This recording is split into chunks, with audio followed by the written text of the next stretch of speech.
O pequeno e irrequieto rábio ruivo preto é o título.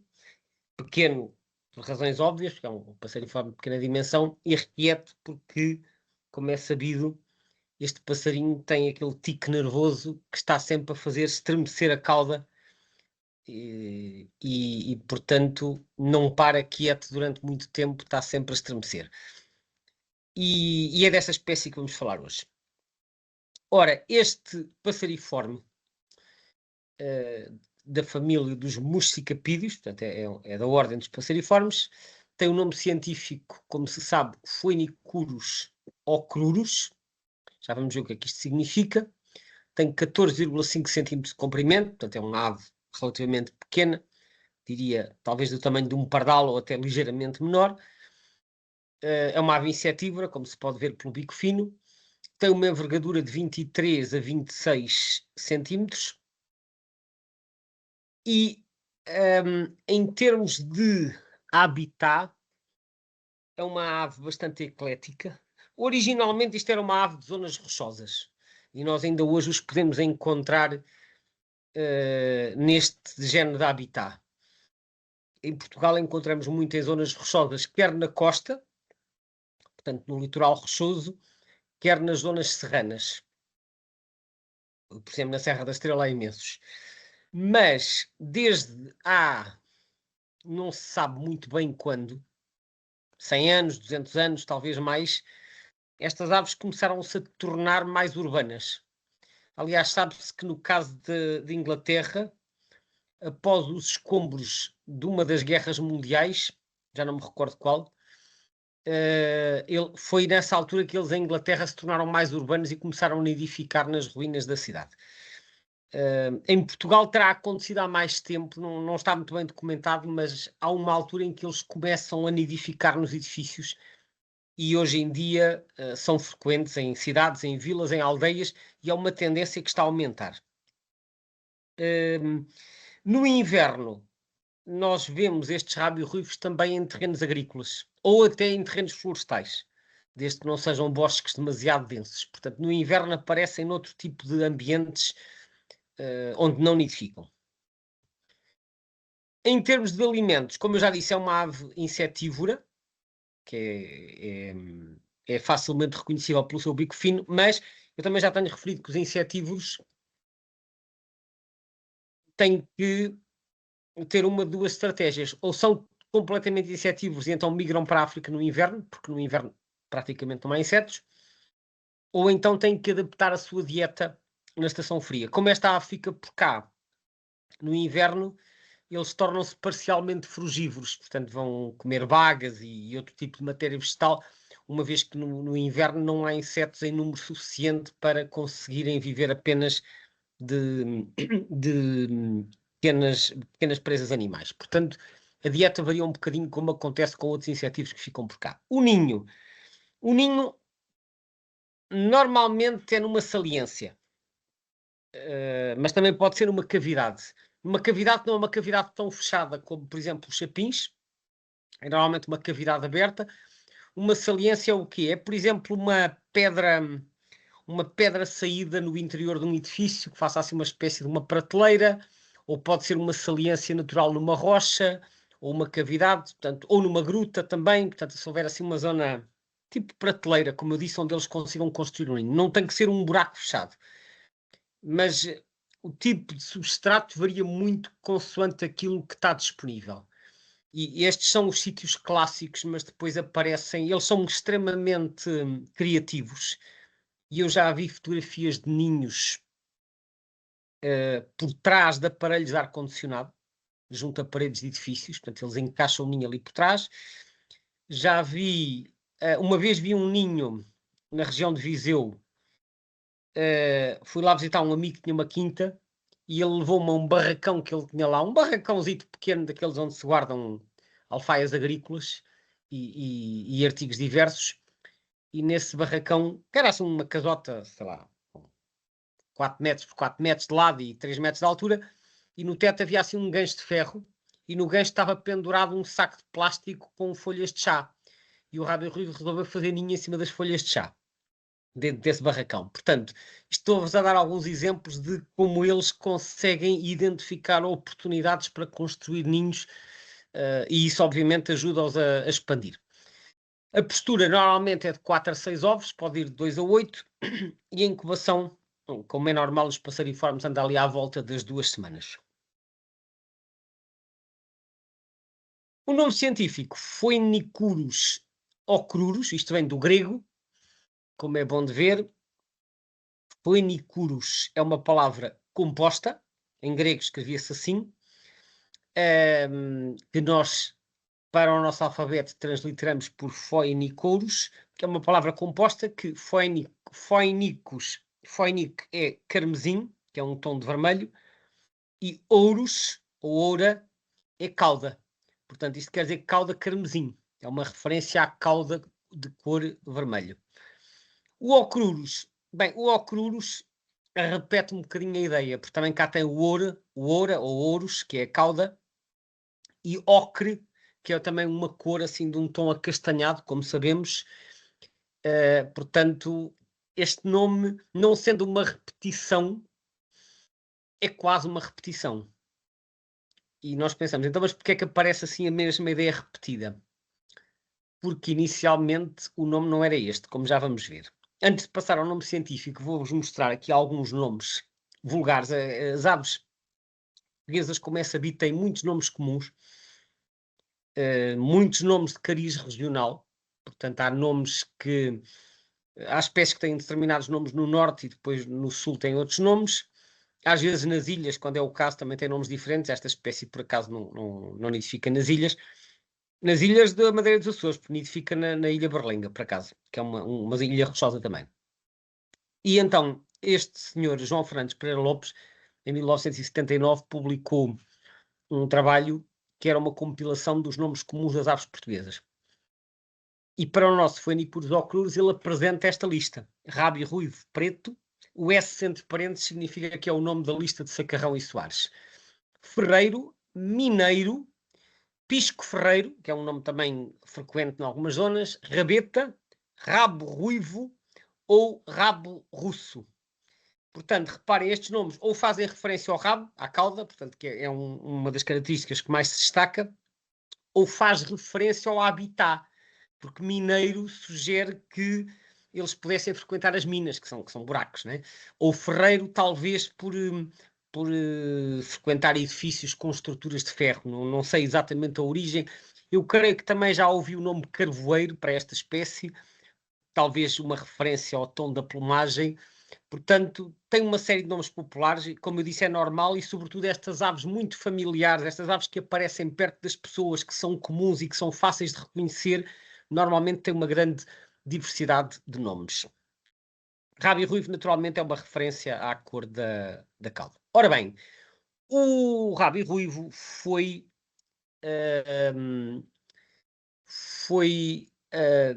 descrito pela primeira vez por um naturalista chamado Gmelin. Gmelin, que era alemão, e ele colocou esta espécie no género Motacilla.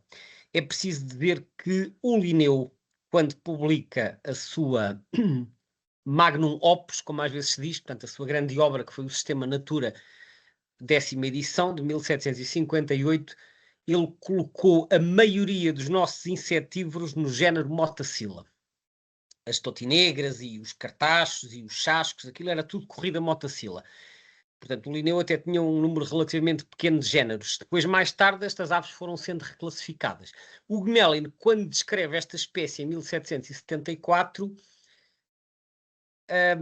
ele seguiu a linha do Linneu, e sendo isto... Aliás, o Linneu já tinha descrito o rábio ruivo de testa branca, que é o Phoenicurus.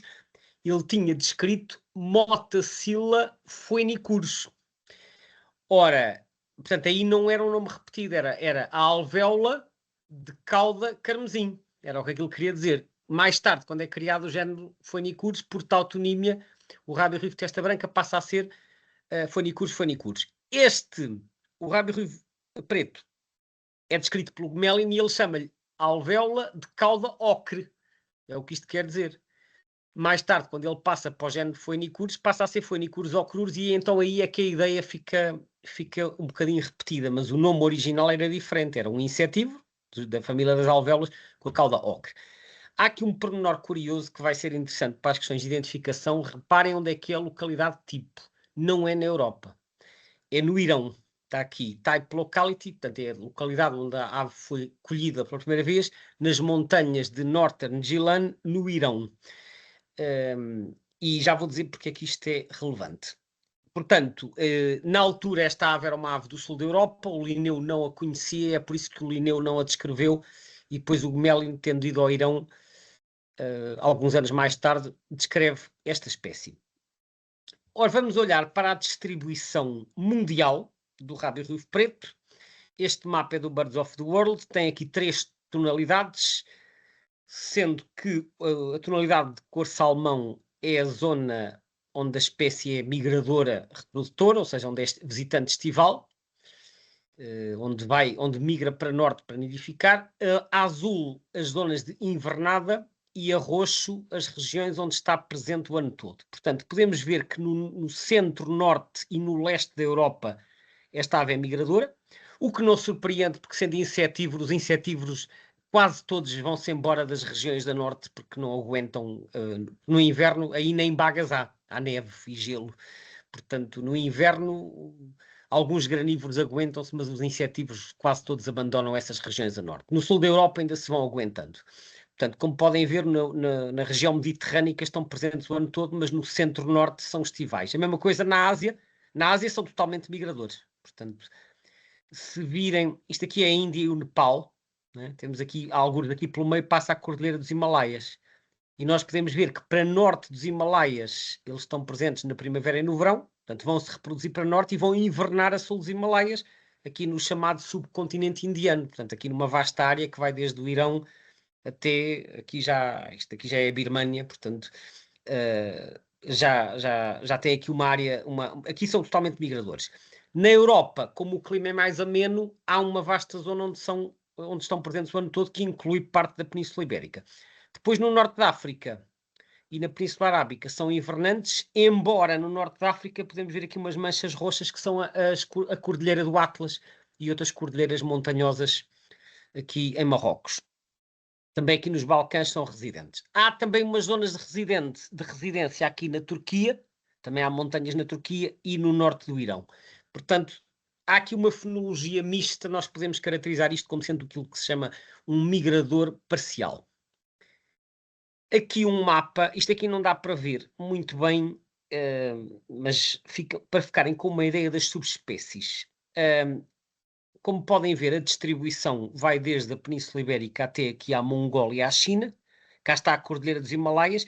Atenção que isto aqui é só a distribuição de reprodução, não tem as zonas de invernada. A ideia deste mapa com estas cores é mostrar as diferentes subespécies.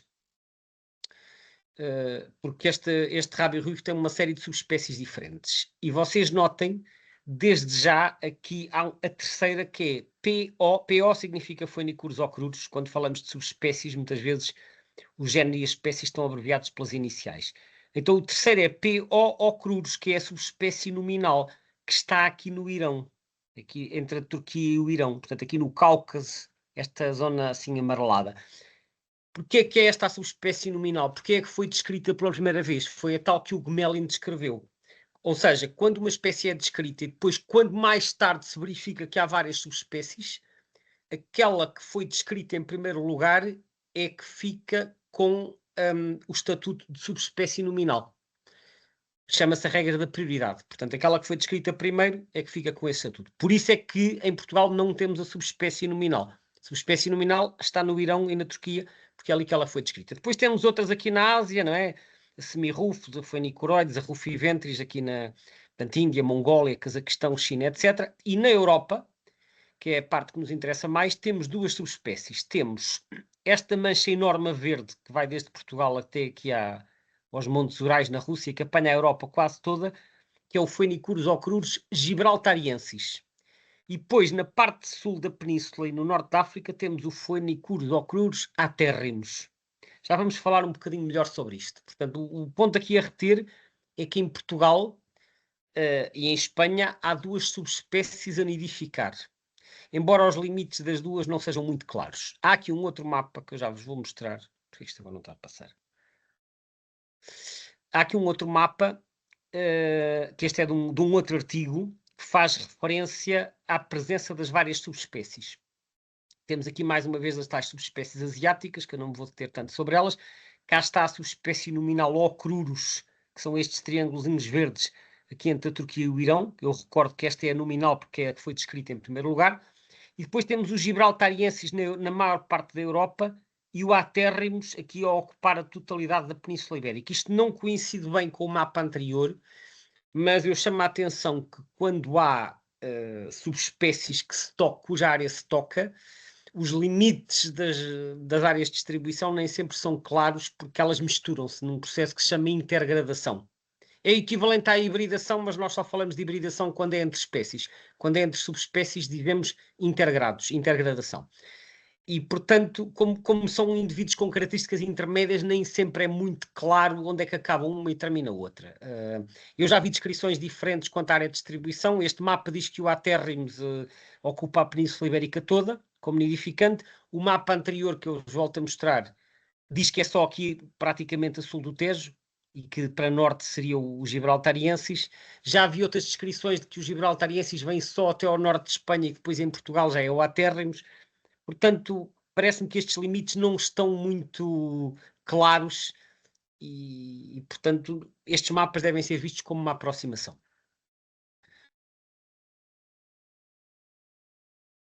Ora bem, agora eu já volto depois à questão das subespécies, em termos do significado. Agora gostava de vos mostrar aqui também umas imagens para vermos melhor esta questão da variabilidade, que é um fator que muita gente desconhece. Eu há uns anos fiz um post sobre isto no Facebook e também houve muita gente que ficou curiosa com isto, porque a maioria das pessoas desconhecia isto. Em Portugal, como eu disse, temos essencialmente 2 subespécies.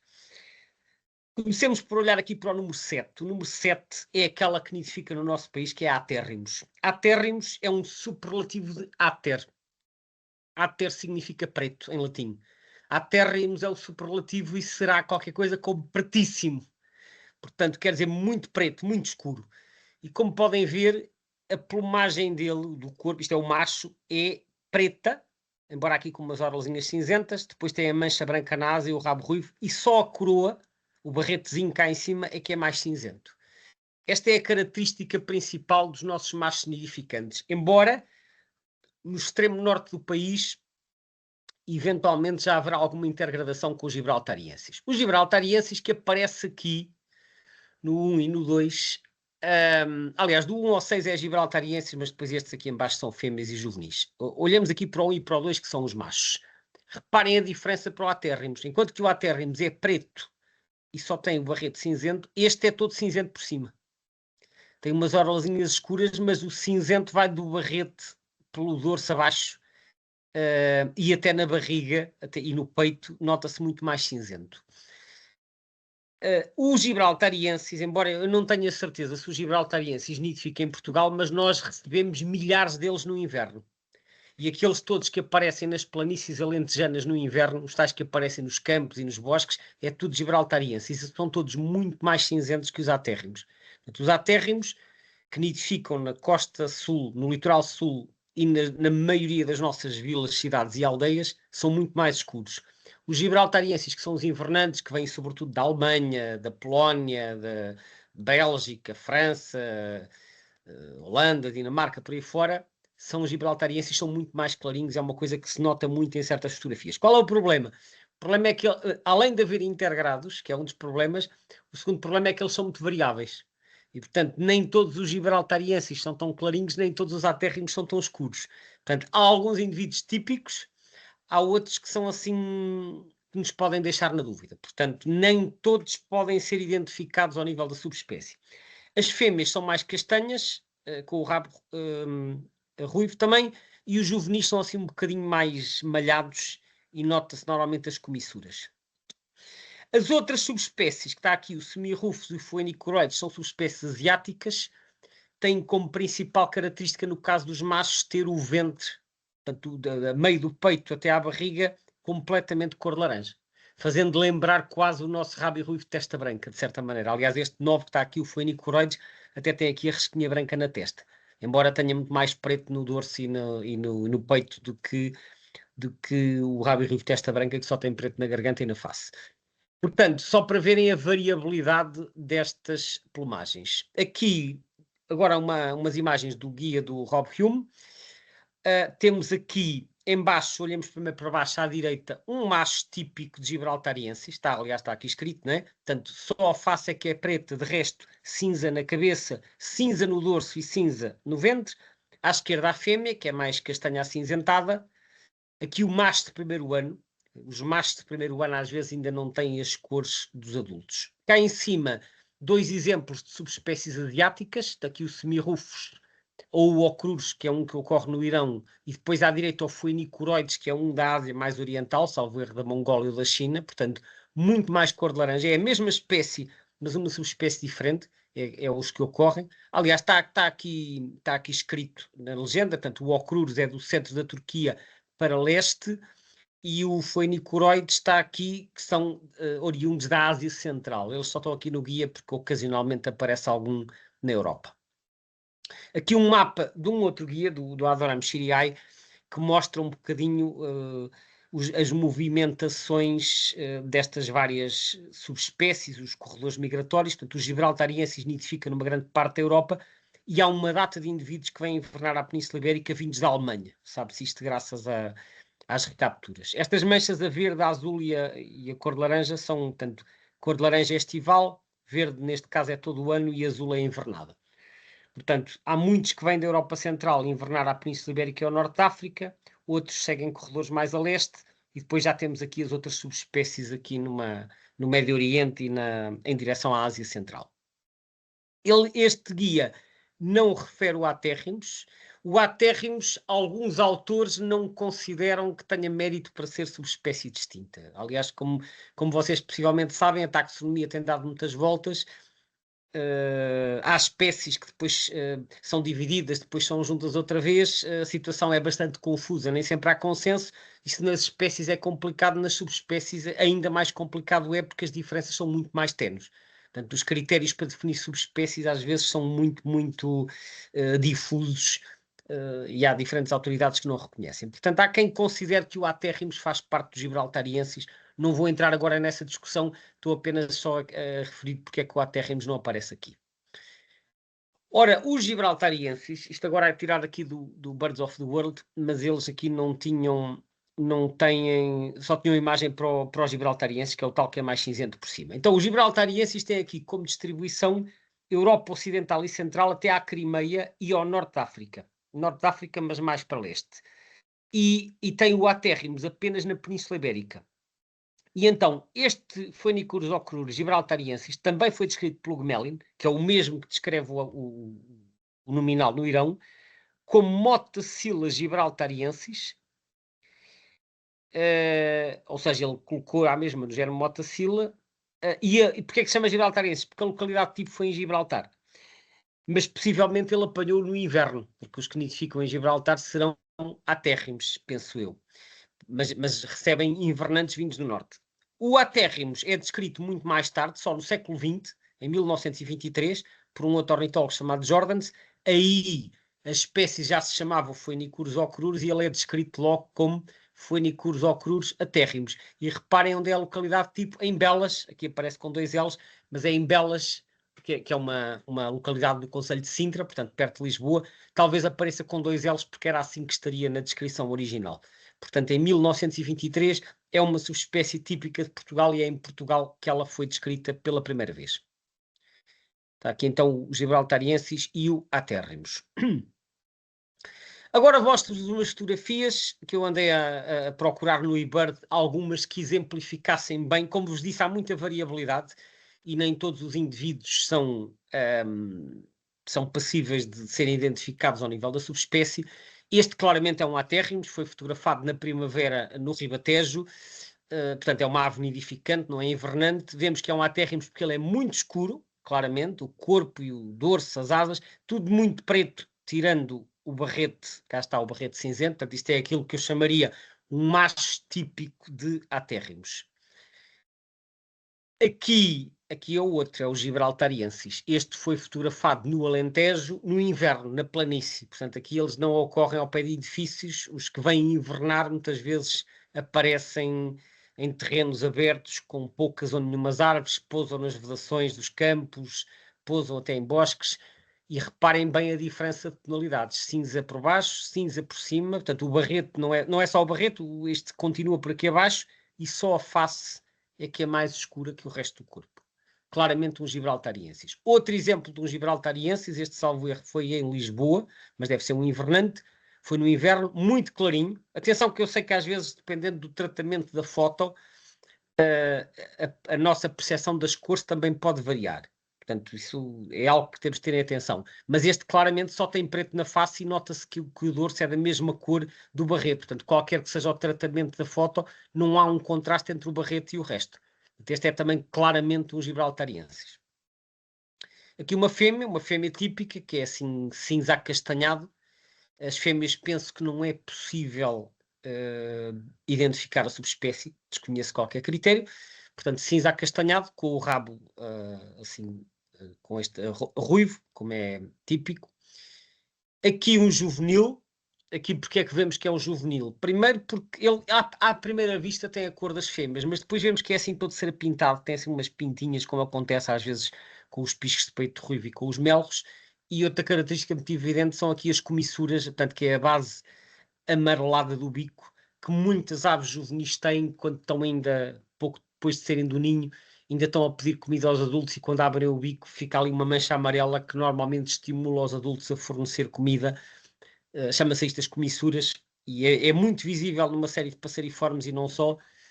E às vezes, mesmo depois de se tornarem voadores, ainda mantêm estas comissuras visíveis durante algum tempo. Passado, não sei, 1, 2, 3 semanas, elas depois vão desaparecendo com o tempo. Aqui um caso muito curioso de uma fotografia que foi partilhada há uns anos e que está no eBird, do Luís Lourenço, que encontrou um rabi ruivo leucístico na zona do Pragal, em Almada, há uns anos atrás.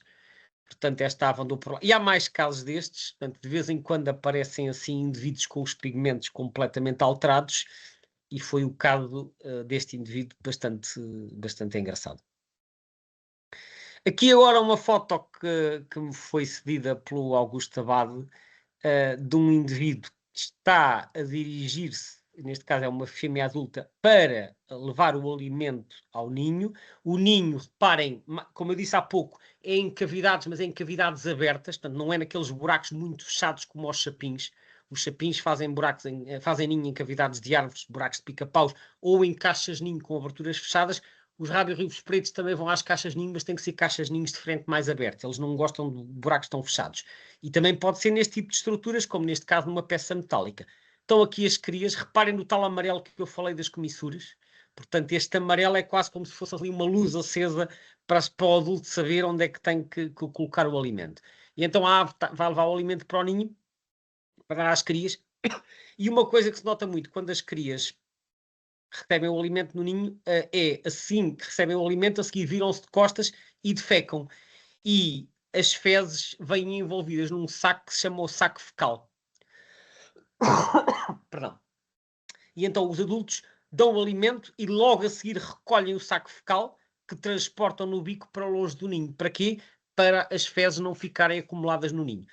É uma coisa que todos os passeriformes fazem e muitas outras aves, sem ser só passeriformes. Nem sempre é fácil de capturar. Neste caso ficou muito bem e, portanto, dá para perceber como é que funciona o processo. A ave entra, entrega o alimento e logo a seguir recolhe o saco fecal, faz parte dos processos de higiene de muitas espécies para os ninhos não ficarem com fezes acumuladas. Aqui uma ave da subespécie nominal, ou de uma de outras próxima da nominal, porque esta ave foi fotografada no Irão. No Irão há duas subespécies. Eu agora não tenho a certeza se isto é do nominal ou crurus ou é de outra que esteja ao lado do semirrufos. De qualquer forma, eu pus aqui esta foto para vos ilustrar, esta também está no eBird, para vos ilustrar realmente a diferença de plumagem quando nós avançamos em direção à Ásia. Portanto, nesta região, eles são pretos também por cima, com o barrete cinzento, mas aqui desde o peito até às infracaudais é tudo cor de laranja. Portanto, as aves adquirem um aspecto completamente diferente quando mudamos para outra região. Agora, deixamos as fotografias e vamos falar um bocadinho do canto. O canto do rábio ruivo preto é um canto muito característico e que é muito fácil de ouvir, porque eles são frequentes nas zonas habitadas de quase todo o país e ainda por cima vêm cantar para os telhados, portanto nós podemos ouvir muitas vezes ao pé de nós. Este canto é composto por duas frases curtas, que vêm normalmente uma a seguir à outra, em que a primeira é assim uma série de assobios e a segunda começa por um som que eu costumo descrever como esmagar areia, mas já ouvi outras descrições. Portanto, o segundo é uma espécie de... eu imagino sempre assim, por exemplo, um almofariz ou uma pedra a esmagar um bocado de areia e faz aquele som de estar ali a raspar. Outras pessoas poderão fazer outras associações de ideias. Vamos ouvir um bocadinho, portanto, são sempre duas frases, sendo que o tal som que eu chamo de esmagar areia aparece no início da segunda frase. Vamos ouvir um pouco. Claro que isto, como é num ambiente urbano ou semi-urbano, também se ouvem cães a ladrar ao longe, também se ouve um melro a cantar à distância, mas dá para perceber sempre a sequência das duas frases. Atenção que eles às vezes fazem a primeira e depois não fazem a segunda. Eu às vezes, quando ouço a primeira, fico sempre à espera de ouvir a segunda para confirmar que é um rábio ruivo, para ouvir o tal som que eu acho que é o mais fácil de reconhecer, mas ela às vezes só faz a primeira frase e depois cala-se. Então eu tenho que esperar uns segundos que ele faça essa frase outra vez, porque a segunda só vem depois da primeira. Geralmente é assim que eles fazem. Portanto, fazem sempre as duas, sempre não. Geralmente fazem as duas. Às vezes só fazem a primeira, depois por qualquer motivo não o completam, então temos que esperar que ele cante novamente. Falando agora um pouco da conservação, esta espécie é muito abundante, tem uma vastíssima área de distribuição, estamos sempre a vê-la, não tem qualquer categoria de ameaça, portanto está como least concern, ou como dizemos, pouco preocupante em Portugal, em Espanha, na Europa e a nível global. Não há assim uma preocupação particular em relação a esta espécie. Agora mostro-vos a imagem do Atlas europeu, portanto, do que está no EBBA 2.info, que é o European Breeding Bird Atlas 2, que foi publicado em 2020. Isto é um mapa de abundância. Quanto mais escuras são as bolinhas, mais comum é a espécie. Como podem ver, as bolinhas mais escuras, está aqui a escala à esquerda, isto é uma escala logarítmica. As bolinhas mais escuras estão aqui na Europa Central, Suíça, Alemanha, certas zonas de França, norte de Itália, portanto, nos Alpes há imensos nos Alpes, grande parte da Alemanha e depois também alguns no leste, mas depois o segundo nível de vermelho apanha uma vasta área que vai desde o norte de Espanha, quase toda a Europa Central e do leste. Portanto, isto é uma ave, sobretudo, das latitudes temperadas. Em Portugal, quando começamos a ir para sul, as bolinhas vão ficando mais claras, o que nos mostra que a densidade vai diminuindo quando nos aproximamos do Mediterrâneo, coisa que também acontece aqui mais a leste, e também diminui quando avançamos muito para norte. Portanto, quando chegamos à Escandinávia, ainda lá estão, mas em densidades muito mais baixas. Portanto, claramente, o centro de gravidade, vamos lhe chamar assim, da espécie, está aqui, talvez, na zona dos Alpes, diria eu. Mas isto é como nidificantes, porque eles depois são migradores e muitos deles vêm até cá, por isso é que nós recebemos muitos no inverno. Aqui vemos o mapa comparativo do primeiro para o segundo Atlas, em que os quadrados azuis mostram as zonas onde a espécie não estava no primeiro Atlas e apareceu no segundo, portanto só está presente no EBBA2, a cor de laranja onde estava no primeiro e depois desapareceu, e a cinzenta onde se mantém.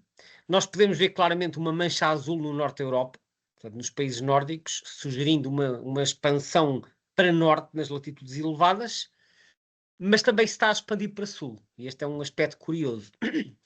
Nós já vimos casos de espécies que se estão a expandir só para norte e a diminuir a sul, espécies que se estão a expandir para sul, e este é um caso que se está a expandir para norte, está-se a expandir para sul e aparentemente também se está a expandir para leste, aqui na Roménia, na Ucrânia, na Bielorrússia, portanto é uma ave que se tem estado a expandir em todas as direções. Aqui no Reino Unido parece haver já aqui uma situação um bocadinho mista, porque há bastantes quadrículas cor de laranja, talvez um pouco aqui na Grécia, mas predominam as quadrículas azuis. A minha interpretação, eu não li o texto, que eu não tenho o Atlas, só vi os mapas, estão online, mas a minha interpretação será que esta expansão poderá estar relacionada com o tal aspecto que eu falei há pouco deles terem conseguido colonizar zonas humanizadas. porque era uma ave de zonas rochosas. A partir do momento em que conseguem adaptar-se às zonas onde há edifícios e construções e nidificar nas construções, eles conseguem ocupar zonas onde não há rochedos. E, portanto, isso poderá ter ajudado à expansão, mas não sei se é o único fator. Imagino que sim, porque pelo menos no caso do sul de Portugal é isso que acontece. Antes de falar de Portugal, vou-vos mostrar a situação em Espanha. Isto é o mapa do segundo Atlas espanhol, que foi feito entre 1998 e 2001. São quadrados 10 por 10 km. Vemos uma distribuição muito vasta, quase completa, na metade norte da península. Se nós dividirmos a península ao meio, portanto, Madrid é mais ou menos aqui. Se traçarmos uma linha que passa por Madrid, vemos que dessa linha para norte, o Rábio Rio Preto está em praticamente todo o lado, exceto aqui nesta zona que é o Vale do Ebro, que é uma depressão bastante seca, se calhar demasiado seca para eles.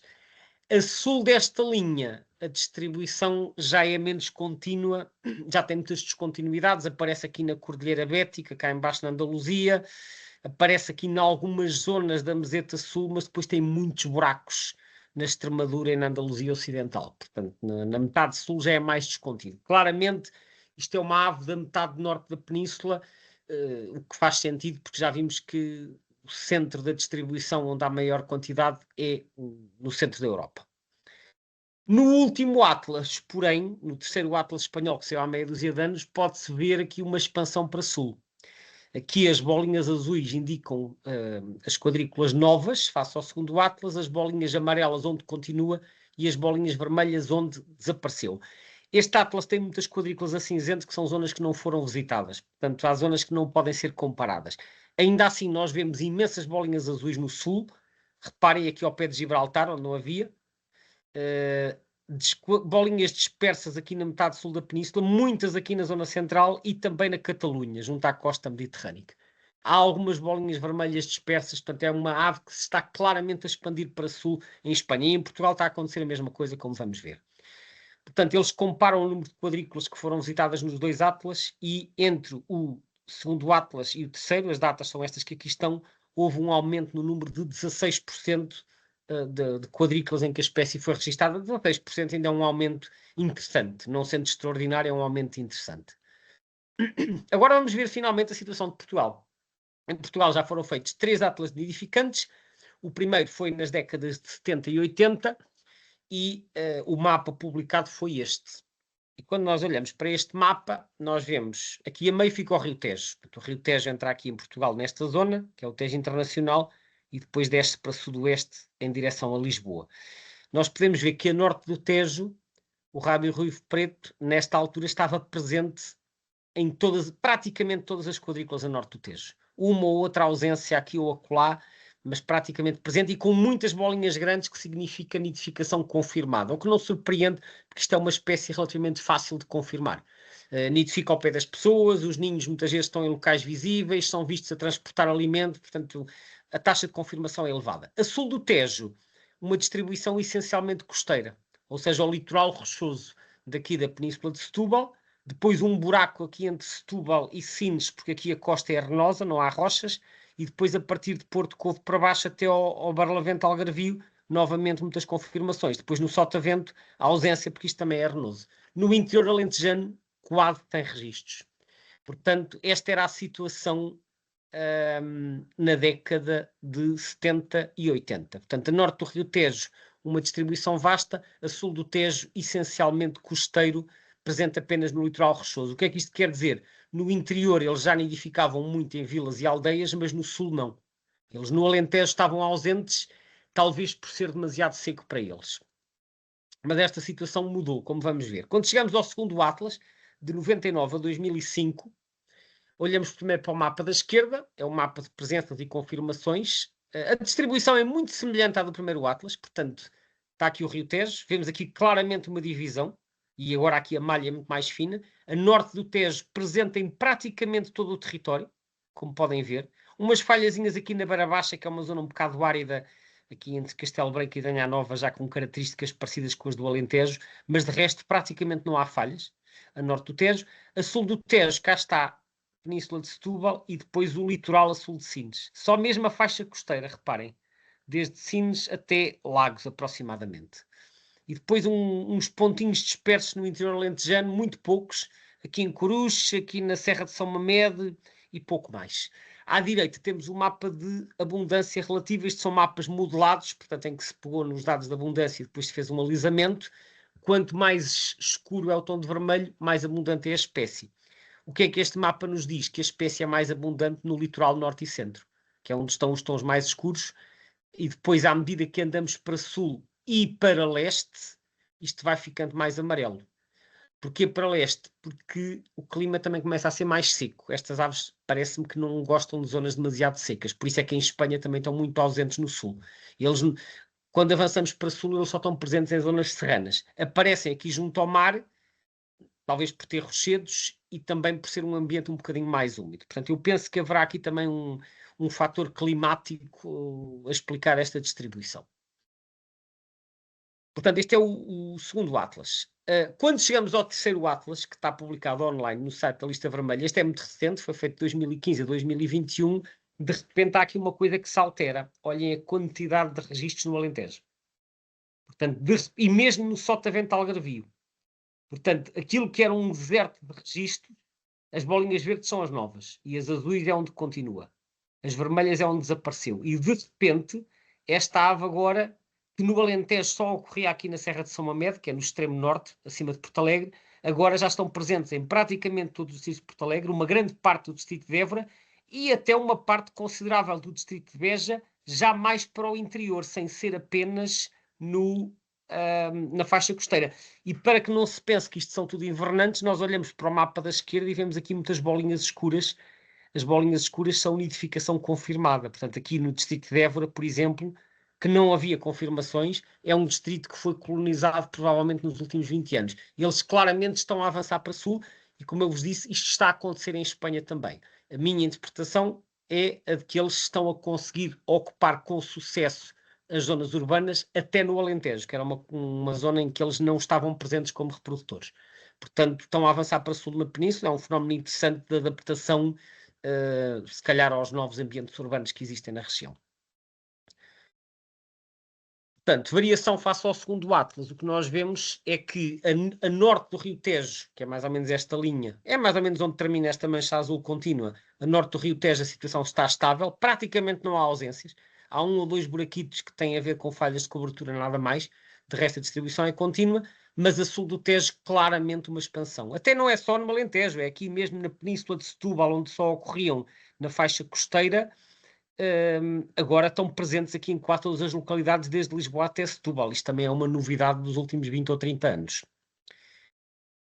Estamos quase a terminar, mas vou-vos mostrar aqui ainda mais uma ou duas coisas. Uma delas é o gráfico da frequência de observação. Eu gosto muito de olhar para os gráficos de frequências, porque estes gráficos dizem-nos muito sobre a forma como a presença da espécie varia ao longo do ano. Este gráfico reúne a totalidade dos dados para Portugal que estão no eBird. Portanto, são gráficos de frequência. O que é que isto quer dizer?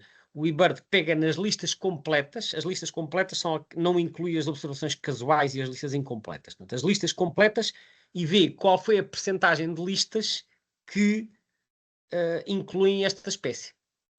E então vemos que no inverno, portanto, de janeiro, novembro e dezembro, a percentagem, a frequência anda entre os 30% e os 32%, ou seja, em cada 3 listas há uma que tem o rábio-ruivo preto. Na primavera e no verão, essa percentagem cai para os 14, 16, 18. O que faz sentido, porquê? Porque nós recebemos muitos invernantes. Portanto, na primavera e no verão só cá temos os residentes, mas depois, a partir de outubro, começam a chegar muitos invernantes, então vemos aqui esta subida toda. E depois a frequência é máxima quando cá estão os invernantes, que é desde novembro até janeiro, fevereiro. Depois, em março, começam-se todos a ir embora e a linha cai rapidamente. Mas, como eu vos disse, há uma assimetria regional, eles são muito mais comuns a norte. E eu às vezes gosto de olhar para gráficos regionais para ver as diferenças. E eu então escolhi 2 distritos para ver as diferenças. E estes gráficos que eu vos vou mostrar também têm uns aspectos curiosos. Os 2 distritos... já lá vou. Portanto, aqui fica só esta nota que eu pus aqui para chamar a atenção. Há uma quebra acentuada na primavera e no verão que tem a ver com o desaparecimento dos indivíduos invernantes, que são os tais cinzentos, os tais gibraltarienses. Ora, os 2 distritos que eu escolhi são estes aqui. E temos à esquerda o distrito do Porto e à direita o distrito de Beja. Eu vou começar por olhar para o de Beja, que é à direita. Em Beja, o que é que nós vemos? Em Beja, eu recordo que há uma população na faixa costeira, ali entre Porto Covo e Zambujeira do Mar, quase na fronteira com o Algarve. Mas depois em Beja chega uma enorme quantidade de invernantes. Portanto, a frequência é elevada no inverno. Anda aqui 26, 28, 30. A frequência no inverno aproxima-se da frequência nacional. Mas na primavera há muito pouquinhos. Agora já há alguns no interior, como vimos, mas eles estão quase todos concentrados no litoral, na faixa costeira. Então as frequências em Beja caem para 2, 4%. Ou seja, entre abril, que está aqui, e o início de outubro, quase não se vê em Rábio-Ruivos Pretos no distrito de Beja. Há muito poucos. E depois em outubro cá está a linha a subir. Em grande, portanto, subir rapidamente com a chegada dos invernantes. O distrito do Porto é um bocadinho mais difícil de entender. E eu até fui ver outros distritos do Norte e acontece um padrão semelhante. No distrito do Porto nós temos, no inverno, a tal frequência entre 30 e 34, que é a frequência que se observa para a generalidade do país. Atenção que o Porto, embora tenha uma grande população residente, também deve receber invernantes, como o resto do território. Mas depois, em vez de cair aqui para os 2%, não cai. Isto na primavera aguenta-se aqui pelos 24%, 26% até junho. Portanto, isto são aqui a população nidificante. Cai um bocadinho com a partida dos invernantes. Mas depois acontece uma coisa estranhíssima. Durante o verão, a partir de julho, isto cai para quase metade, cai para os 14%. Não é um valor tão baixo como Beja, porque em Beja praticamente desaparecem, mas cai para os 14 aqui no mês de agosto. E depois volta a subir a partir de setembro e quando chega a outubro já está nos 24. E eu olhei para isto, o Porto já tem uma amostra grande, mas fui ver outros distritos à volta, fui ver Braga, fui ver Viana do Castelo, fui ver Aveiro, fui ver Coimbra, em todos eles há esta quebra no verão. Eu não sei a que é que isto se deve, era algo que seria necessário estudar um bocadinho melhor. Uma interpretação minha, mas isto é uma suposição, é que durante o verão eles não cantam. Há um período em que estão ali a mudar as penas e em que eles vocalizam menos. E possivelmente expõem-se menos. E como se expõem menos, os observadores reparam menos neles, porque nós muitas vezes detectamos as espécies do ouvido e, portanto, há um período aqui, em julho e agosto, de menor detectabilidade, ou porque eles se mostram menos, ou porque cantam menos, ou pelas duas coisas. Porque eles são residentes, não me parece que se vão muito embora, até porque os valores não são assim tão baixos, são 14, 16%. Mas é curioso porque uma espécie que nós pensamos que está presente o ano todo, subitamente, durante o verão, tem aqui uma quebra que eu até hoje não consigo explicar, mas achei curioso e quis partilhar convosco. Pronto, nos outros distritos do país, os padrões serão um bocadinho diferentes, mas nos do Norte tem toda esta quebra durante o verão, nos do Sul cai para valores muito baixos, mas não são zero, durante a primavera e o verão, e isto ilustra um bocadinho a situação da espécie no Norte e no Sul. Vou-vos mostrar então a ficha resumo desta espécie. O rábio-ruivo preto distribui-se pela Europa e pela Ásia, como já vimos, vai quase até à China. É um migrador parcial, o que significa que há há indivíduos que são migradores e há indivíduos que são sedentários. Tem várias subespécies que são até bastante distintas visualmente. Nós temos em Portugal os atérrimos a nidificar, que são mais escuros por cima, os gibraltarienses a invernar, que são mais cinzentos, e depois na Ásia há alguns que têm o ventre cor de laranja. Portanto, estas são as duas subespécies que nós temos por cá. Como eu também vos disse, o local exato em que deixa de ser atérrimos e passa a ser gibraltarienses, nem toda a literatura está de acordo quanto a isto, portanto é um ponto que se calhar ainda permanece por esclarecer e porque há indivíduos intermédios. Em Portugal já vimos que tem uma distribuição contínua a norte do Rio Tejo, que tem muitas falhas a sul. Portanto, no sul ocorrem essencialmente na Costa Rochosa, mas que apesar de tudo se estão a expandir no Alentejo e no Algarve. Portanto, estão a colonizar cidades e vilas onde há algumas décadas não ocorriam. Vimos também que é mais frequente no outono e no inverno devido ao aparecimento de indivíduos invernantes vindos de outros países europeus, sendo que a Alemanha é um dos países de origem mais importantes para esta espécie. Chegamos ao final desta apresentação. Espero que tenham gostado de ficar a saber um pouco mais acerca deste passeriforme, que é comum por todo o país e que tem aqui alguns pormenores curiosos e certamente que daqui para a frente ireis estar atentos, pelo menos quando virem um macho, para perceber se há térrimos ou se é gibraltarienses, atendendo à tonalidade da plumagem. Fico, como sempre, à disposição para as vossas questões. Muito obrigado. Gonçalo, antes das questões, temos aqui pedido para se ouvir outra vez o canto, porque não estava a ouvir. Acho que só tu é que estavas a ouvir o canto, nós não ouvimos. Não me digas isso. Digo. Já. Pronto, então agora vê lá se houve alguma coisa, se faz favor. Agora sim. Ok. Pronto, então eu volto a referir o que disse há pouco. São duas frases. E o início da segunda frase é a tal que eu digo que faz lembrar esmagar areia. Primeiro é os assobios, depois o esmagar areia.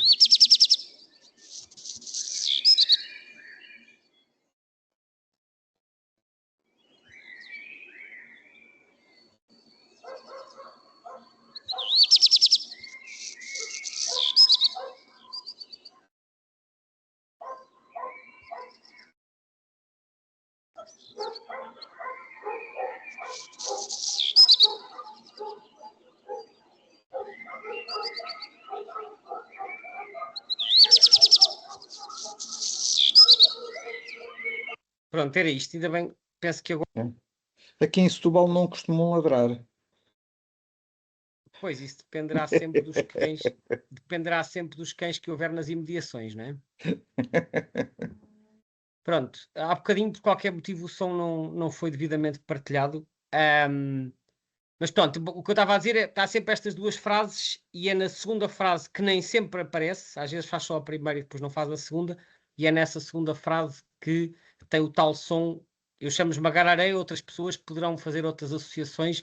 O que interessa é nós associarmos a algo que nos ajude a reconhecer a espécie auditivamente.